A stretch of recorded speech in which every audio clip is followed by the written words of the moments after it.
কোরআন এমন একটি মুজিজা, এমন একটি বরকতময় গ্রন্থ, যেখানে যায় সেখানে রহমতের সয়লাব হয়ে যায়।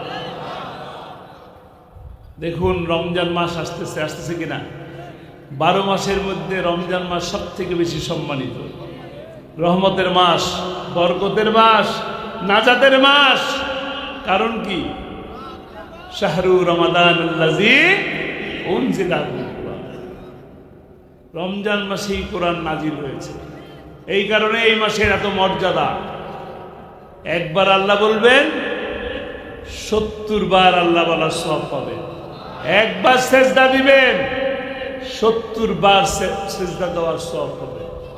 1 টাকা দান করবেন, কত টাকা হবে? এই যে মাদ্রাসার জন্য দান করবেন কিনা? করবেন।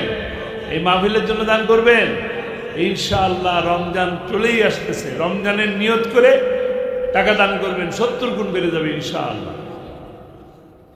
আপনাদের মনের মধ্যে যতটুকু দিলে দিল খুশি হয়, মন খুশি হয়ে যায়, যতটুকু দিলে ততটুকু দান করে যাবেন ইনশাআল্লাহ। রাজি আছি ইনশাআল্লাহ। কোরআনের পাখির এই মর্যাদার কারণ কি?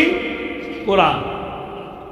যে রাতে কোরআন নাজিল হয়েছে সেই রাত কি? কদর। 1000 রাতের থেকে শ্রেষ্ঠ রাত। মর্যাদা কেন?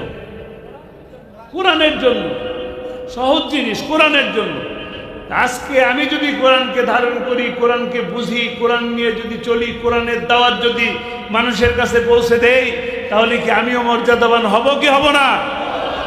আপনি হবেন, আপনিও হবেন একইভাবে। কারণ আল্লাহ সকলকে একই রকম ভাবে দেখে। তার বান্দার সমৃদ্ধি আল্লাহ চান। যখন জমিনে বৃষ্টি দেয়, বৃষ্টিটা কি? রহমত। এই রহমতের বৃষ্টি যখন আল্লাহ দেয়, তখন মুসলমানের জমিতে দেয়, আর পাশে হিন্দুরটা দেয় না। দেয় নাকি? পাশে মুসলমানেরটা দেয়, খ্রিস্টানেরটা দেয় না, তাই নাকি?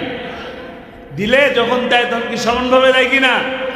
তা যদি সমানভাবেই দিবে, তাহলে আল্লামা সাঈদী যেভাবে মর্যাদাবান হয়েছে, একইভাবে আপনি আমি আমরাও মর্যাদাবান হতে পারি যদি কোরআনকে ধারণ করি।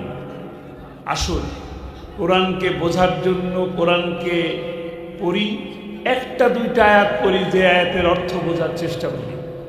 যে আয়াতের অর্থ বুঝলাম, সেই আয়াতটাকে নিজের জীবনে আমল করলাম, তবেই আল্লাহ খুশি হয়ে যাবে।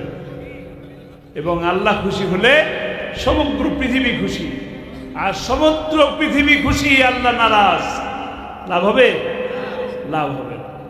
আপনারা নিয়ত করেন, কোমরে গামছা বাঁধেন যে আমি কোরআন পড়ব, কোরআন পড়ব, প্রতিদিন কোরআন পড়ব, একটি আয়াত অর্থ মুখস্থ করব এবং একটি আয়াতকে নিজের জীবনে পালন করব।